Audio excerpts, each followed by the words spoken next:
Welcome to icon India. మీరు competitive exams కోసం prepare అవుతున్నట్లయితే modern హిస్టరీకి సంబంధించి మనం మాట్లాడబోయే టాపిక్ చాలా ఇంపార్టెంట్. వీడియోని లైక్ చేసి మీ ఫ్రెండ్స్కి షేర్ చేయండి. సో భారతదేశానికి యూరోపియన్లు వ్యాపార నిమిత్తం రావడం జరిగింది. భారతదేశానికి నౌకాయానాన్ని కూడా కనుక్కున్నారు. సో మొదటిసారి భారతదేశానికి నౌకాయానాన్ని కనుక్కున్నటువంటిది పోర్చుగీస్ వారు మొట్టమొదటిసారి 1498లో వాస్కోడిగామా ద్వారా భారతదేశం పైన అడుగుపెట్టడం జరిగింది. సో ఇలా వ్యాపార నిమిత్తం ఫస్ట్ సారి పోర్చుగీస్ వారు వచ్చారు. సో ఎక్కడికి వచ్చారు మొదటిసారి అని అంటే కాలికట్ అని చెప్పేసి గుర్తుంచుకోవాలి.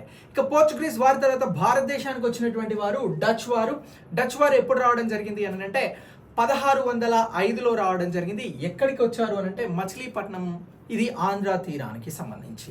ఇక నెక్స్ట్ దీని తర్వాత బ్రిటిష్ వారు భారతదేశానికి వచ్చినటువంటి మూడవ యూరోపియన్లుగా గుర్తుంచుకోవాలి. 1608లో సూరత్ తీరానికి బ్రిటిష్ వారు వ్యాపార నిమిత్తం రావడం జరిగింది.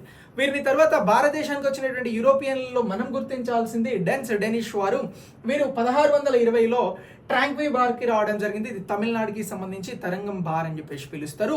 సో ఇలా డెన్స్ వారు ఇక్కడికి వచ్చారు తమిళనాడు తీరానికి అని చెప్పేసి గుర్తించాల్సి ఉంటుంది. ఇక నెక్స్ట్ దీని తర్వాత ఫ్రెంచ్ వారు కూడా భారతదేశానికి వచ్చారు. ఎప్పుడు అని అంటే 1668. వీరు ఎవరైతే బ్రిటన్ వారు వచ్చినటువంటి సూరత్ తీరం ఉందో అక్కడికి సూరత్కి మొదటిసారి రావడం జరిగింది ఫ్రెంచ్ వారు. సో ఇలా ఈ వీడియోను మీరు ఎగ్జామినేషన్ పాయింట్ ఆఫ్ వ్యూలో గుర్తుంచుకోండి. ప్రీవియస్గా ఈ అంశాల నుంచి బిట్స్ని అడగడం జరిగింది. నెక్స్ట్ ఎగ్జామ్స్కి కూడా మిమ్మల్ని ఏమైనా క్వశ్చన్స్ అడగవచ్చు. ఇలా యూరోపియన్ల రాకకి సంబంధించి అడ్వెంట్ ఆఫ్ యూరోపియన్స్కి సంబంధించినటువంటి పాయింట్ ఆఫ్ వ్యూలో ఈ టాపిక్ని అప్డేట్ చేసుకోండి. వీడియోని లైక్ చేసి మీ ఫ్రెండ్స్కి షేర్ చేయండి. ఐకాన్ ఇండియా యాప్ని డౌన్లోడ్ చేసుకోండి. Thanks for watching.